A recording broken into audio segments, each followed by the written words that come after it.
Hey everybody, welcome to our Facebook Live. My name is Rain Bennett. I'm a filmmaker. I've been working with the Carcinoid Cancer Foundation for a few years, and we're really excited to bring you guys this special Facebook Live with the CEO of the foundation, Keith Warner, and his dad, the founder, Dr. Richard Warner. I just wanted you guys to meet me because you may hear my voice off camera, but I've been really privileged to work with the foundation for a few years, and hope that some of the video projects that I help them do can help the community. So with that being said, I'm going to pass it off to the Warners. Hi everyone, happy to be here sitting with my father, and as Rain said, the founder of the foundation. Looking forward to fielding your questions. Please remember, we can't answer any case-specific questions, but my father's pretty astute at responding and figuring out a way to give you non-case specific answers, even if you do ask questions like that.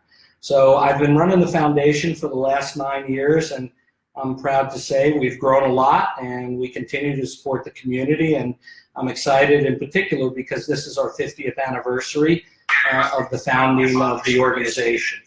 So while we wait for some questions to come in, what I'd like to do is I'd just like my father to speak to the original founding of the organization and how that came about, and perhaps to just share a little bit of the history. So can you talk a little bit about when the organization was founded and why it was founded and what it meant to you and sort of the experience of it over the last 50 years? Right. As you know, the foundation was established in 1968, and for 10 years before that, my research and patient advocacy activities were funded by a 10-year grant from the NIH. And at that time, that was the so-called golden era of medical research because there were many governmental grants available. At the end of that 10 years time, and I've done a great deal of research and patient advocacy work, at the end of that time, the availability of such grants began to dry up, and in addition, the paperwork associated with those grants became monumental, so that it was not practical or even feasible to continue applying for a similar grant. And so in order to take over the support of my carcinoid and neuroendocrine activities, it occurred to us that a foundation would be the solution. And that was the reason for the establishment of the Carcinoid Cancer Foundation. Terrific. Thank you. Okay, so the questions are starting to come in. Let me just take a quick look. Apologize for the distraction of the iPad, but that's how I'm going to field the questions.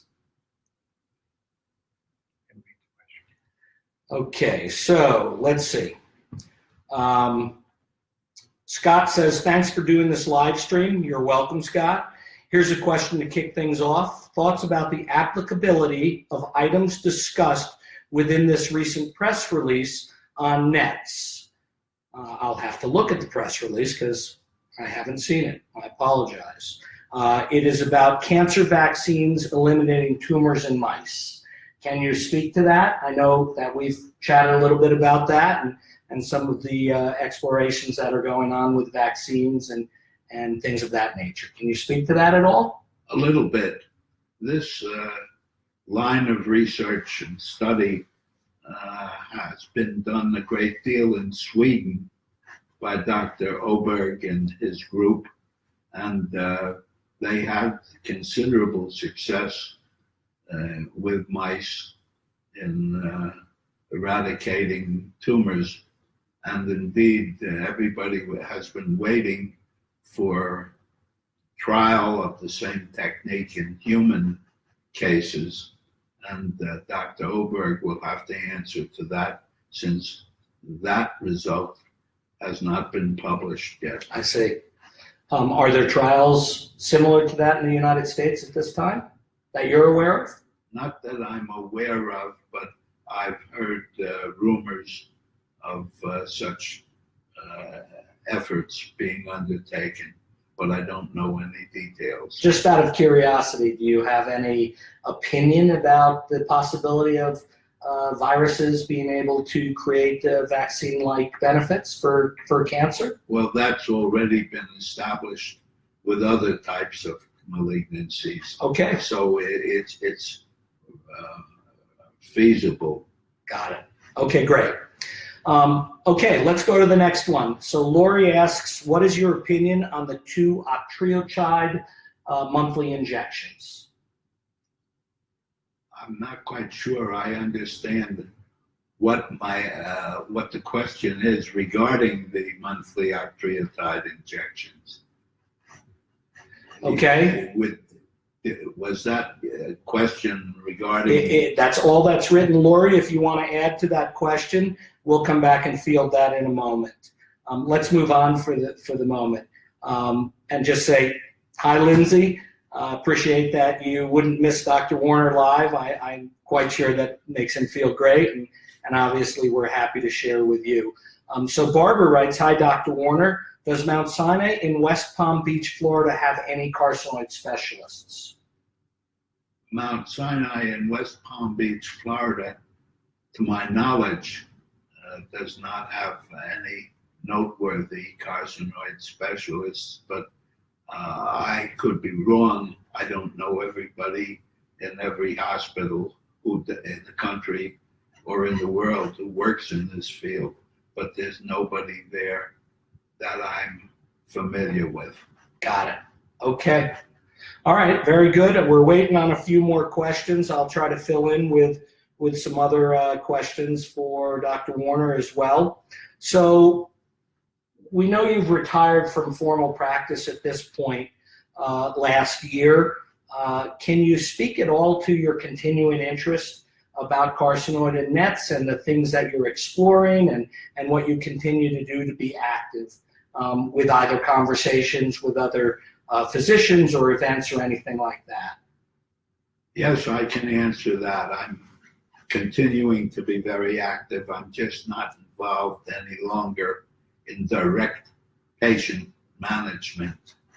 But over the years, I've collected a long list of research projects which I've felt were appropriate to be pursued. And now I can finally find the time to pursue some of those projects, or at least outline them and encourage others to do the same thing.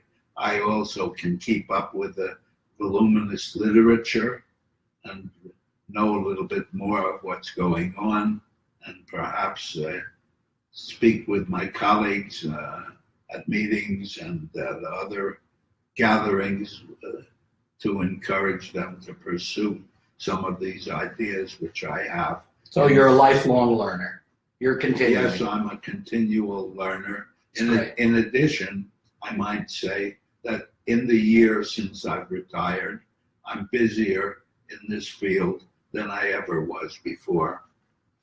Out of curiosity, are any developments that are noteworthy that you're excited about? Any things that in particular are standing out as new and upcoming? I'm aware of many, but perhaps the audience is not, and perhaps you can speak to that a little bit. Anything? Well, there are many new things that have developed and are in process of being developed. For example, the development of a new anti-serotonin drug, which Zimelo, which inhibits the synthesis of serotonin and hence enhances the effectiveness of these somatostatin analogs, Octreotide and Lanreotide. And this has been approved by the FDA, but I'm sure additional uses for this drug are going to be appearing over time. this is the most recent advance. In addition to that, there's a lot of work going on now on approaching treatment from an immunologic basis, and of course genomic aspects, that is hereditary and gene aspects of neuroendocrine tumor diseases is burgeoning, and this is really in its early stages and promises a great deal. In fact, if anywhere near as many advances occur in the next 50 years as have occurred in the first 50 years of the foundation, then many of the promises that we look for are going to be fulfilled. I was going to ask you that very question. If you could look in a crystal ball, what would you say the next 50 years would bring? Understanding that it's just your prognostication. Many of the things that we hope for will be fulfilled, and there'll be some things that we haven't even thought about that will be developed. So I'm very encouraged. New treatments, new diagnostic tools, preventions, all of those things? Yes, technology is the parent of advance, and I'm expecting that parent to be very prolific. Okay, all right, so we do have some more questions. Let's see what we can do with these. Okay, this one's a little bit case specific, so I request you answer this more generically. Sandy writes, I've been diagnosed with metastatic cancer, carcinoid liver cancer. I'm currently being treated with lanreotide. Should I seek a second opinion from a specialist about a more aggressive treatment? That's a common question, and I can't answer this individual's specific question without knowing all the details of the case, and that's why we can't answer specific case questions, because it's necessary to know the details. Though there are many similarities in all cases, nonetheless each one is unique. You spoke about that with me last night. That's correct. And you actually were talking about how every single case, even if it has the same diagnosis, should or could be treated differently based upon the unique characteristics of the person presenting. Exactly. However, the basis or the foundation for treatment is with the use of the octreotide or the somatostatin analogs, and then we build on that. Understood. And there is no one treatment. Much depends upon the details of the aggressiveness of the tumor, its extent, and other such factors. Okay. All right, thank you. Sandy, that's the best we can do in your specific question. Christina just wanted to thank you for everything you do. So thanks for that, Christina. Nancy writes, so glad to see Dr. Warner continuing the fight for our diverse community of NETs. Thank you again from another. Lisa writes, hi, Dr. Warner. Thank you for this opportunity. Diagnosed last August and trying to learn. No specialists or gallium-68 in Memphis, and people say Octreotide scan is not as good, but it's all I have here. Your thoughts about pursuing gallium as soon as possible? Absolutely. In Europe, the gallium-68 scan has replaced the Octreo scan. It's much more sensitive, it sees more, and it's obviously better. And we will do the same thing here in the United States. It's in process of doing that at the present time, and indeed the FDA has approved this scan. Right, that approval just came about a week ago, I believe. That's correct. Okay, so Marcia writes, more concerned about the next 5 years. What do those look like?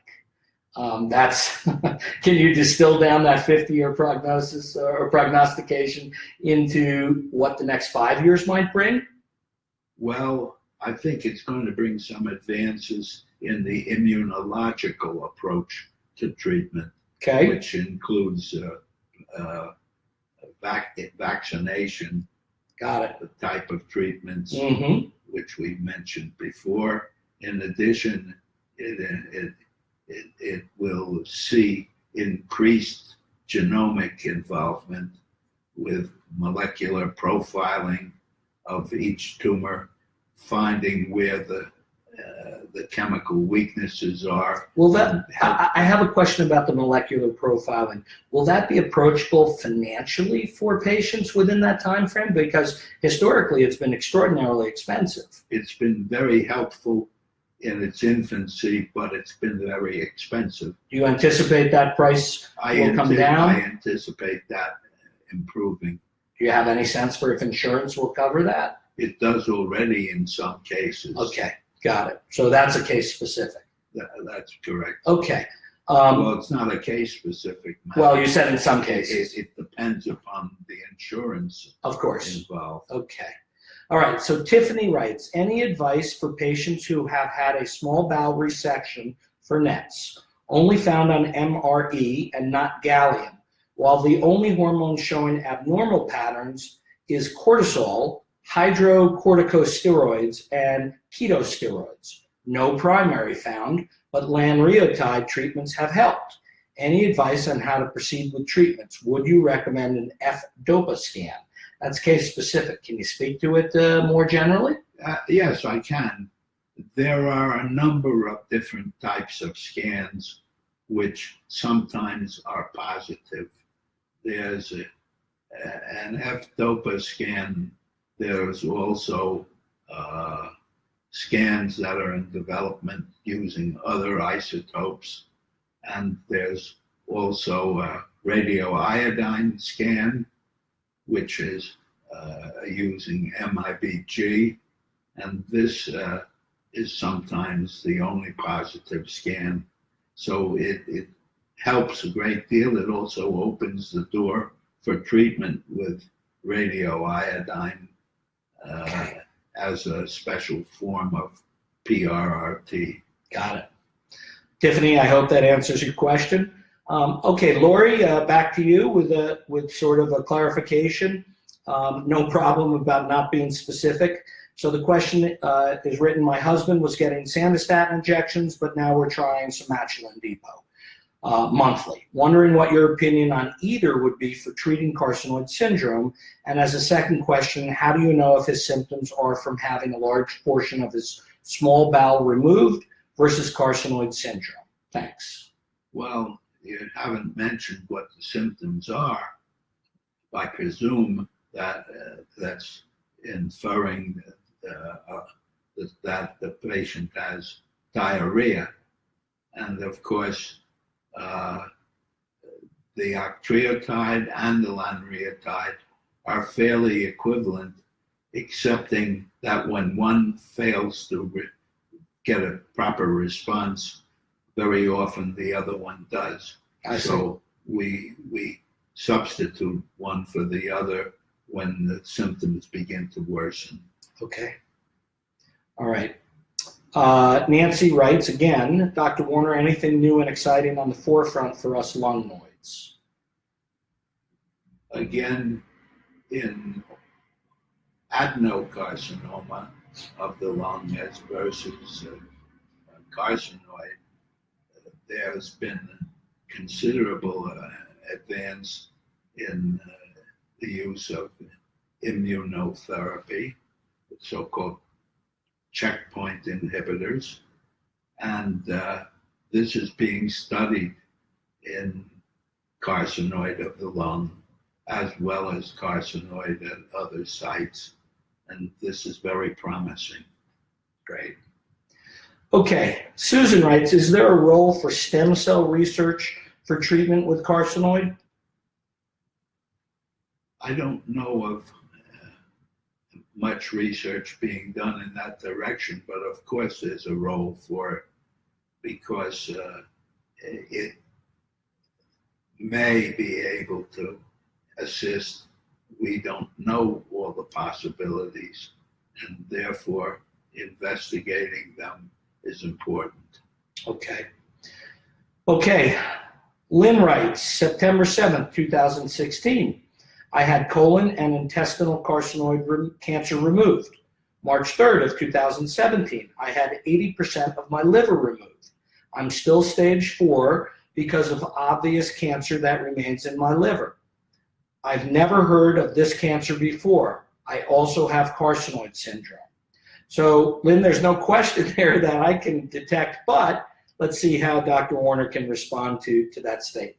Well, first of all, this is a case-specific question. Of course. Without knowing all the details, I can't really answer to it, excepting that since carcinoid syndrome is present, and for those who may not be familiar with the difference between having a carcinoid tumor and carcinoid syndrome, I think we better first describe a little bit of what the syndrome is, what the difference. You want to talk to that for a moment? I do want to talk with that. Great.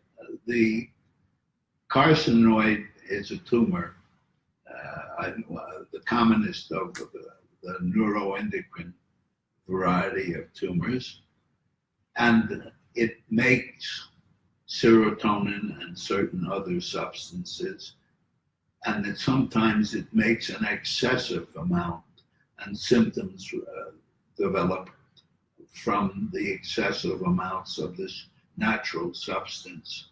And the major symptoms are facial flushing and severe diarrhea.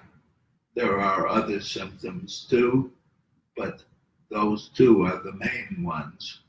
And this does not develop in every carcinoid case. The studies have indicated that the frequency of this carcinoid syndrome occurring in a patient with carcinoid varies from as often as 40% of cases to as few as 10% of cases, and maybe even less. Most of the cases with the syndrome have had the tumor arise in the intestine, but it can be produced when the tumor occurs or arises in the lung or in some of the other locations.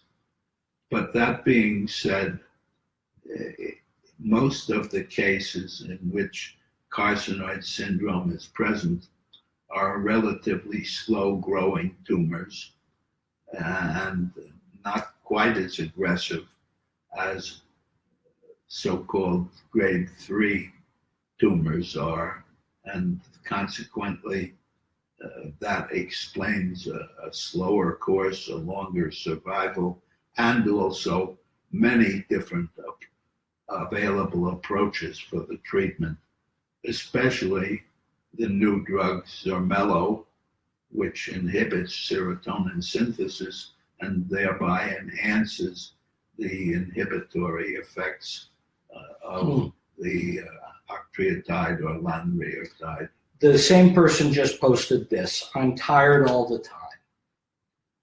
Is there a correlation? There are many reasons why a patient with carcinoid or carcinoid syndrome can be tired. One, it may be a side effect of the drugs that they're being treated with.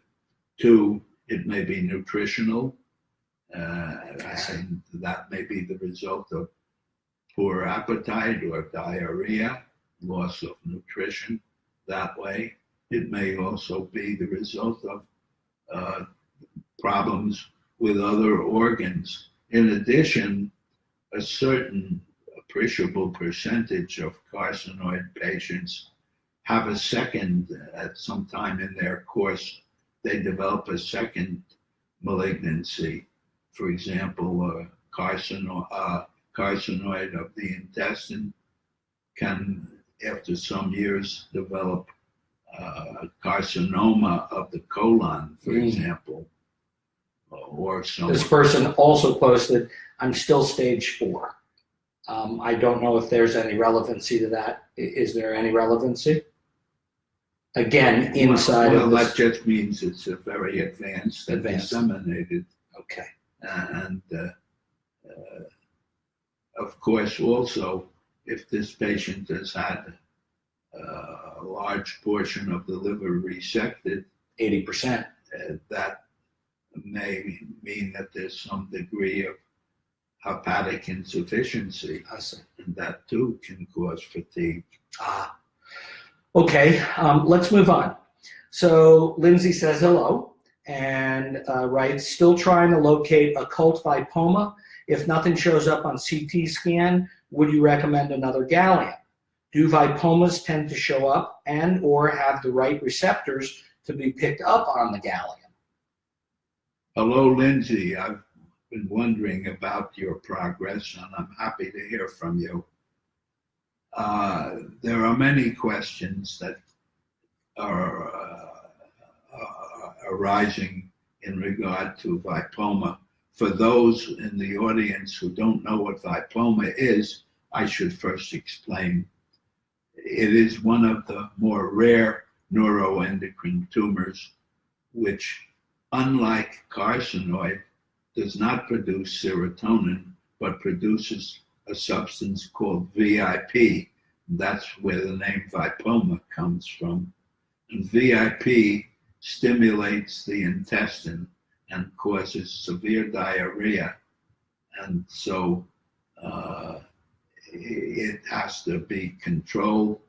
It is often controlled with octreotide or lanreotide, but it's most important for cure to find the actual tumor, which may be quite small and usually arises either in the pancreas or in the intestine. A small percentage of cases with this particularly rare tumor are never proven to have the tumor except for the high VIP levels, and the tumor may be so small that current techniques don't demonstrate it, as may be your case. However, there are also some other tumors that produce VIP, namely paragangliomas, or tumors like the pheochromocytoma when they develop outside of the adrenal gland. And there are special scans that can be done for that, such as a DOPA scan. And so these tumors also should be searched for. If the gallium scans have been negative in the past, perhaps every year or two, a new gallium scan might be advisable, because if there is a tumor, it may be growing and as such may become visible on the gallium imaging technique. Great, thank you. Sandy writes, how is it determined that lanreotide is working? Well, first of all, if a gallium scan is positive, which demonstrates that there are receptors for somatostatin analogs, that makes it very likely that it will be effective. But also, we can tell if the tumor is producing any hormones. We call them markers, such as serotonin or any gastrin or any of the other endocrine tumor products. Then measuring those markers should show that they decrease. Blood level goes down, and that would be an indication that the somatostatin analog treatment is working. In addition, the symptoms that are attributable to the hormones being produced should improve, and that means it's working. And finally, there is evidence that the growth of the tumor is inhibited, not extremely remarkably, but to a measurable degree. So if scanning, such as CAT scan or MRI, shows diminution in the size of the tumors, that means that it's working also. Great. All right, we have a lot of questions, so how are we doing on time? 11:30. Okay, we've got 30 minutes. All right, Azad writes, if having 20 plus large 11 millimeter mets in liver, can new tumor the size of 8 millimeters be biopsied, and if aggressive, can it be removed? 8 millimeters is pretty small, Okay, and it makes a tiny target for a needle biopsy. I see. If there are many tumors and they're small, they may respond to other types of treatment, such as hepatic artery catheterization with injection directly into the blood supply to the tumors, Right. of chemotherapy, of embolic material to clog up the blood supply to those little tumors. You've even, told me about that before, yes, or even radioisotope treatment, yttrium-90, which is injected in that fashion. Great. Okay, moving on. So Christina writes, has it been confirmed that carcinoid is genetic? Before you answer, she continues to write, my father has carcinoid, and I'm wondering about the rest of our family. Dr. Warner has done a lot to help my dad. Thank you again for your time. So thoughts about it being genetic for somebody who is wondering about themselves, arguably, and their children and children's children? This is a very good and appropriate question. And indeed, in July of 2015, arising from the NIH, Dr. Wank and associates published a large article indicating their studies showing a group of familial carcinoid patients in which convincingly it was demonstrated that there are some cases that are inherited, and there are. Is there any commonality between the ones that have been shown to be inherited? Well, the commonality is that it's a dominant trait, and consequently there's usually a very obvious familial history. I see. If there's no history at all of anybody in the family, parents, siblings, close relatives, if none of these people have had carcinoid or anything that could be suspected to have been carcinoid, then an inheritable form of this condition is unlikely. So if it was me, the question I would ask is, will I inherit it? Can that be answered, that question? Well, My father has it, will I have it? That would be the very specific way that I would ask the question. I'm just curious if there's even a way to know. There is a test which is still experimental that can show the genetic defect. I see. But it's being studied and worked on further at the present time. Okay. All right. Wow, we have a lot. Thank you, everybody. I don't know if we'll get through all of them. Shara writes, hi, I have lung nodes in both lungs and in my spine. I've been on lanreotide for 6 months. I'm allergic to the contrast in CT scans, and the spine was found during gallium-68. Would a gallium-68 scan be the best scan to have to see if this is working? Thank you.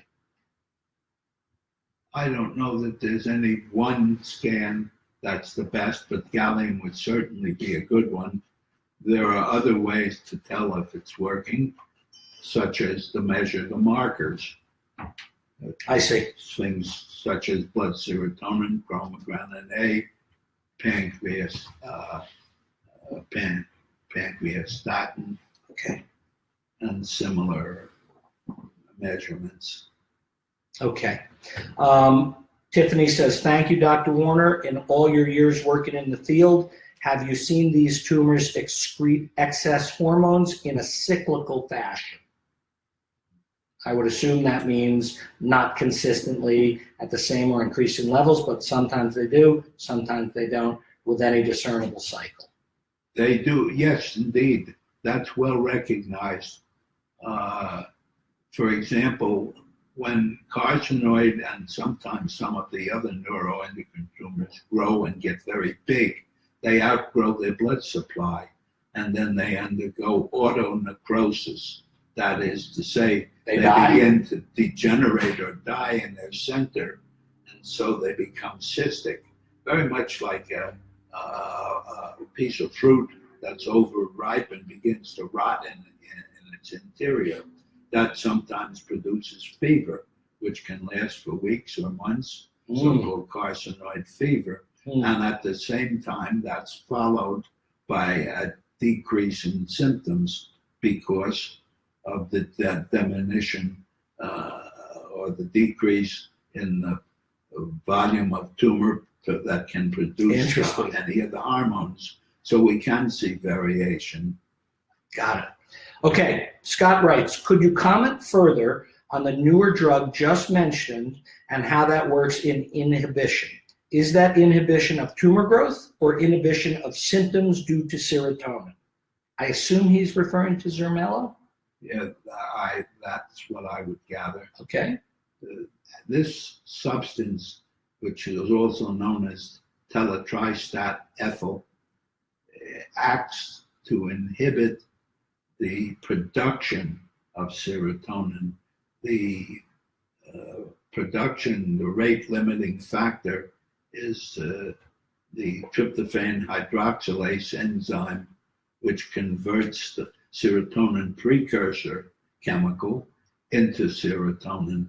So this new drug inhibits the synthesis by the tumor of serotonin.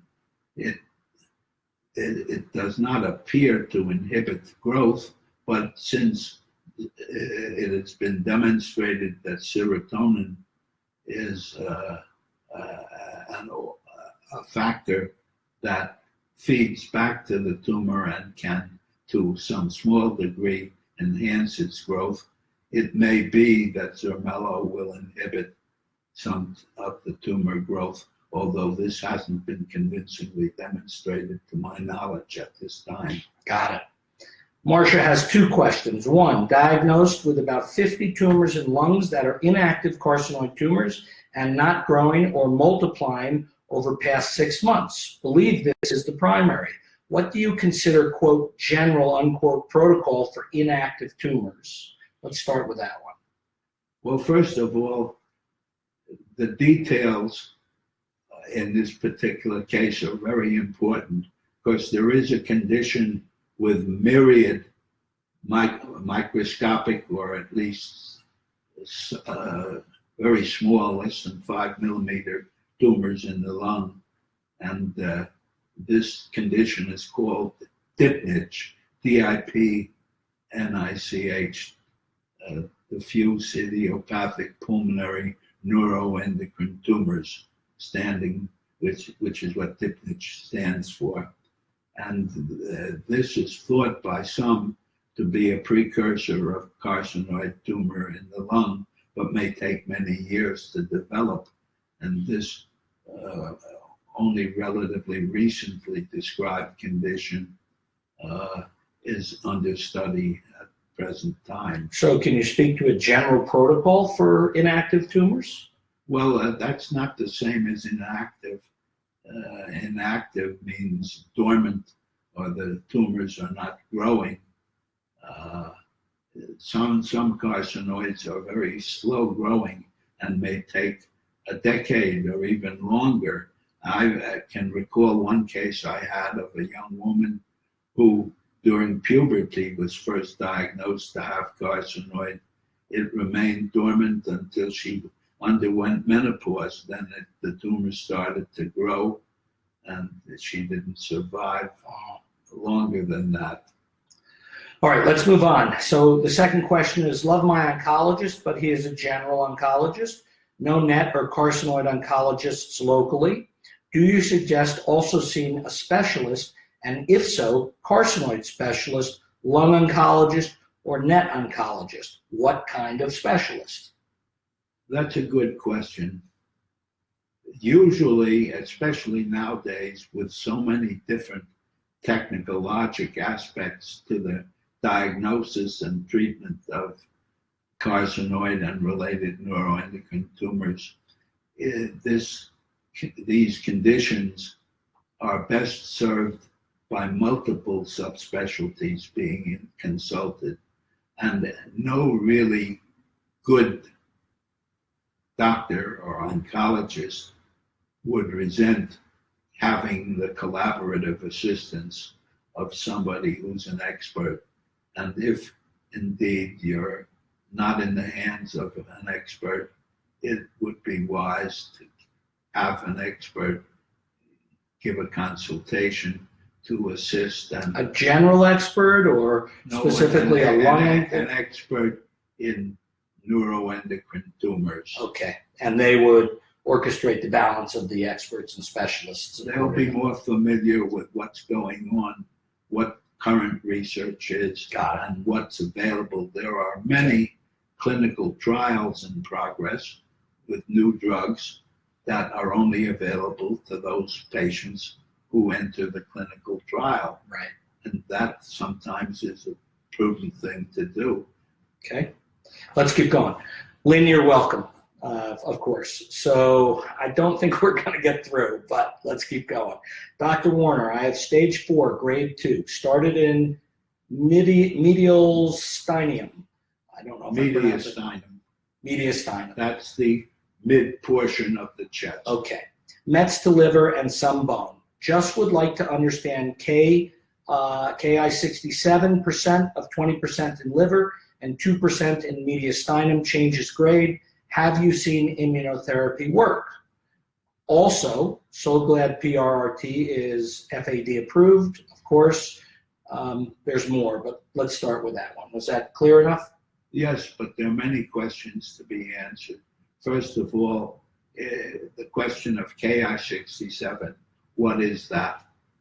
For those who are unaware of it, this is the percentage of tumor cells when examined under the microscope and the special staining that show this substance, Ki67, which is a protein in the cell that undergoes change and becomes visible when the tumor is in process of multiplying, when new cells are being formed. And obviously, the higher the percentage of cells containing Ki67 positive tissue, then the more rapidly the tumor will grow. And that's one of the ways that we grade the aggressiveness of the tumor. A Ki67 count of 20% in one organ, as in this case, and 2% in another is most unusual, unless that was what we would call a sampling error, in which the tumor is decaying, and so it wasn't a valid measurement. Usually, even though there may be some small variation between the Ki67 count in a metastasis and in the original tumor, it's usually not this wide. So one of these measurements is not to be trusted. Okay. All right. Camille, I'm going to move on past your second question because I see you're working with Dr. Wolin and John Thur. They should absolutely be able to field those questions for you. Lindsay writes, would you recommend being off lanreotide and using daily octreotide shots in an effort for the tumor to possibly grow to be able to locate it? I'm not sure I understand that. I would assume when you say in an effort to allow the tumor to grow, is the implication that by removing one works and one doesn't? that suggests that the thought that the daily shots as versus the monthly shot are different. Right. And they're not. They're the same. Okay. All right. Lisa writes, another question. My primary was small intestine. I'm also stage 4 and fatigued. Are there vitamins and supplements that would help us all besides the usual B12 multivitamins? Again, many thanks.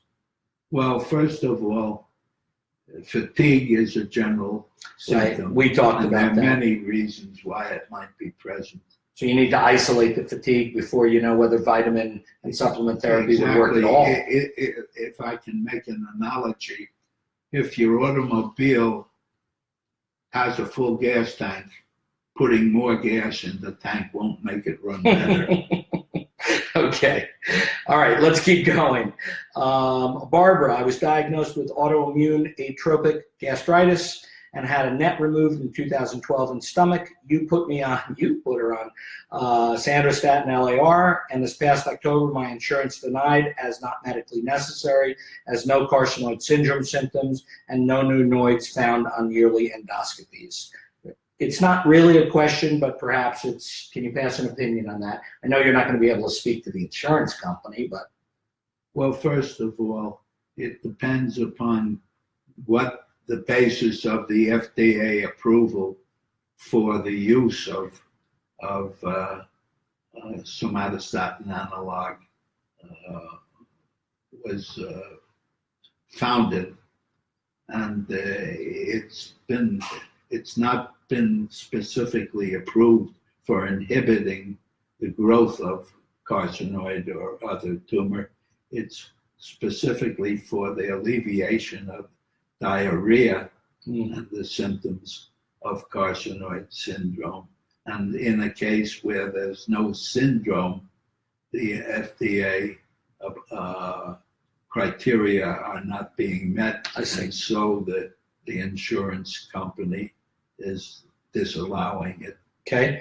Barbara continued on, what next? When should I get a CT scan or should I get a gallium? Doing okay so far, 4 months without a shot. I can't answer that Case-specific. Okay. question without knowing more details. Okay, let's keep going. Nancy, our son was diagnosed with neuroendocrine carcinoma 2 years ago. He had 2 radiation treatments on his liver, and now the liver is clear of tumors. He still has many 3 to 5 millimeter tumors in his body. We were told that this cancer is one of the slowest growing cancers. My question is, does this mean that it also takes a long time for the remaining tumors to dissolve away? Dissolve in quotes. Currently, he receives an Octreotide injection and has regular scans. None of his tumors have grown, and there are no new tumors. It's pretty case-specific. It's case-specific. Can you do general on that? The other point here is it wasn't mentioned what type of neuroendocrine cancer, because there are, as I said before, carcinoid is the commonest, but there are quite a few other neuroendocrine tumors too, and that's an important consideration in answering how the tumor should best be managed. Okay. All right, this is just an acknowledgement. It's from Paulette and John. They say, thank you so much. You helped me get a quality of life back. You and your Mount Sinai team did my surgery, and you helped me get PRRT at Erasmus Medical Center in Rotterdam. To let you know, I'm feeling wonderful, back to work full time. I'm very happy to hear from John. I think of his case often because he was a beneficiary of a new surgical approach which we devised And it worked, at apparently. Mount Sinai, and it worked well in his instance. It's in the process of being published at the present time, but I might mention a little bit more about it because I'm very excited about this technique.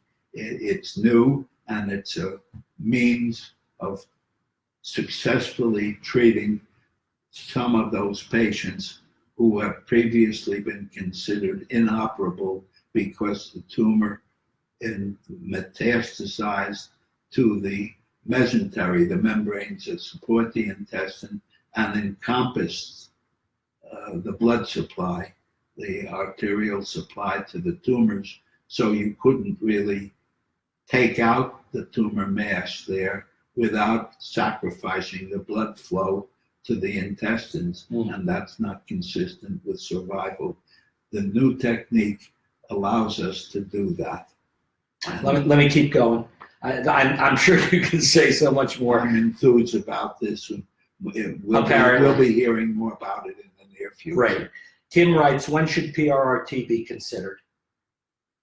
That's an interesting question now that it's been FDA approved. Actually, in Europe, where it's been in use for many more years, even well over a decade, than it's been used in the United States, there's a considerable impetus for its introduction in treatment earlier rather than later when the disease is advanced. However, more studies will be necessary to determine when it's ideal. And again, it's a matter of each case being unique and requiring consideration, and no generalization can be made as to when it's ideal. Okay. I apologize in advance. I don't think I can pronounce this name correctly. I'll try. Lesia writes, does anyone else just feel comforted in knowing that we have such a great expert who is willing to share his knowledge? I appreciate this so much. You're absolutely welcome. One of the things I'd request from those of you who are watching is to share this. It will be available outside of the live format, and to give us feedback as to the benefits of this program, and if it's something that you would like to continue to see, we would certainly consider it as well. I'll try to get through all of them. Teresa writes, my carcinoid was found very early and was in the small intestine. I had 2 feet of my small intestine removed, and that is the only treatment I've required. I am not symptomatic. Have you seen other cases like this that have not required any other treatment? I do get a CT once a year at Cleveland Clinic. All CTs have been clean. My surgery was in 2011.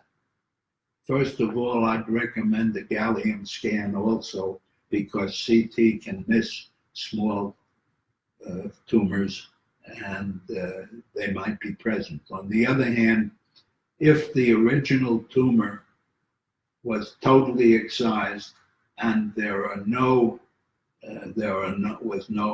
lymph node involvement, then it's quite possible that it's more than possible, it's likely that this is a complete cure. In fact, surgical excision of the tumor and any spread is the only proven way to have a complete cure at the present time. Got it. Okay, well, that's perfect for the next question. I should also add, I have seen quite a number of such cases. Okay. How many cases have you seen in your career? Can you hazard a guess? Approximately 4,000. Wow. Okay, Liz writes, speaking of your last comment, is there a cure as of today or just treating symptoms? I know the answer, but. Well, the answer is simple. If the entire tumor in all of its locations can be excised, then there's a complete cure possible. Okay. Lindsay writes, can lipomas be in the large intestine? Had exploratory surgery on small bowel, but not large intestine. Thoughts on exploratory surgeries? So I think that's 2. Can they be in the large intestine? And what do you think about exploratory surgeries? I've never seen or heard of a case involving the large intestine as a site of origin, but I think it could still be possible. And you feel okay about it? Rare. However, when the abdomen is explored, if the small intestine in particular is studied, looking for, and the pancreas, looking for a primary for a lipoma, it's likely that the colon was also examined. However, the tumor may be tiny. It may be no bigger than a few millimeters. and it may be difficult. Therefore, discovery would be difficult. With Discovery is difficult, and I might add that laparoscopy as versus open surgery, Mhm. where the surgeon can feel the structures, is the best way in such an instance to find a tiny tumor. Okay. Scott writes, is there any evidence that liver regeneration as a result of liver resection could stimulate growth or spread of other unresected tumors? Don't answer that. I just want to say that we're going to run a little over. The last question on my list is from Susan. That's the last question we're going to cover. I'll get through all of them up to that point, even if we run over a few minutes. So back to Scott's question. You need me to repeat it? Yes. Okay. Is there any evidence that liver regeneration as a result of liver resection could stimulate growth or spread of other resected tumors? This is a good question, and it's one in which I believe the answer is yes, although I don't know of any clear-cut demonstration of that. But the hormones and other factors involved in liver regeneration are not exclusive just to the liver, but also could stimulate any residual tumor in that organ to grow. Got it. Okay. Gail, I assume that means score, touchdown with the upcoming Super Bowl. That's perfect. Thank you very much. Samantha writes, great to hear an expert talking live. This really informative. You're welcome. Victoria writes, will this be available to view again? Yes, it will. Susan writes, how often should patients with unknown primary but with liver mets get a colonoscopy, and should all polyps be stained for carcinoid? Well, first of all polyps don't look exactly like carcinoid, and if polyp does look suspicious, it will automatically be studied as to whether it's carcinoid or what type of polyp it is. This should be routine in most pathology departments. Okay. All right, coming to the end, two more. How is it determined there are too many tumors in the liver for resection? Well, first of all, there has to be sufficient tumor tissue or healthy liver tissue to allow normal liver function so the patient can survive.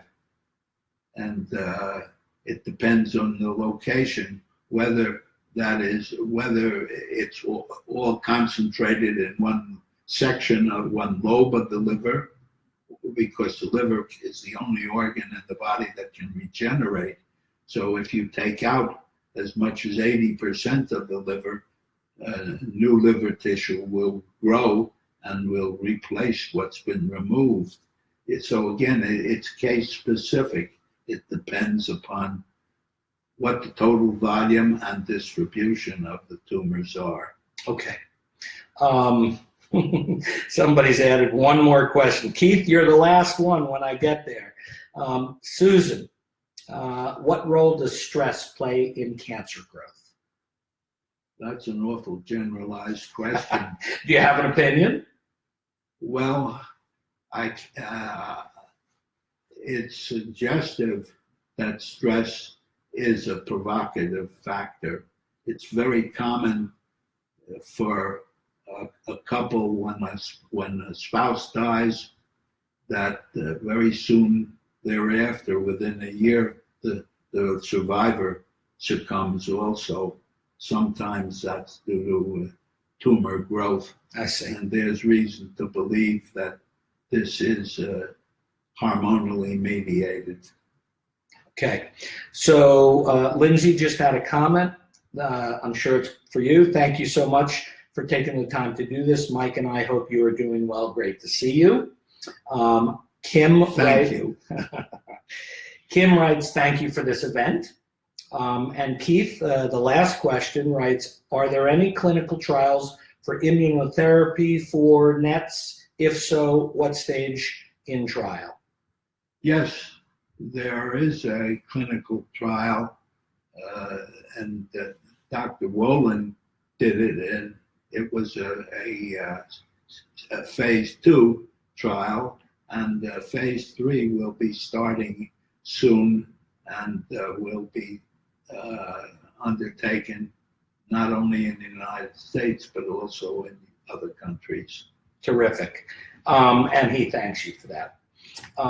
Jeff Gregory, I haven't been saying last names, although their posting says, just saying hi to RRPW from the Gregorys in Albany. Hi, Jeff and Jackie. And Sandy writes, thank you. This is so helpful. Sandy Roberts. And Keith, again, you're welcome. So thank you, everybody. Barbara also says thank you for the broadcast, Barbara Kerrigan. You're all welcome. Sincere appreciation for your attendance and participation. Look forward to doing this again perhaps in the future. Everybody take care.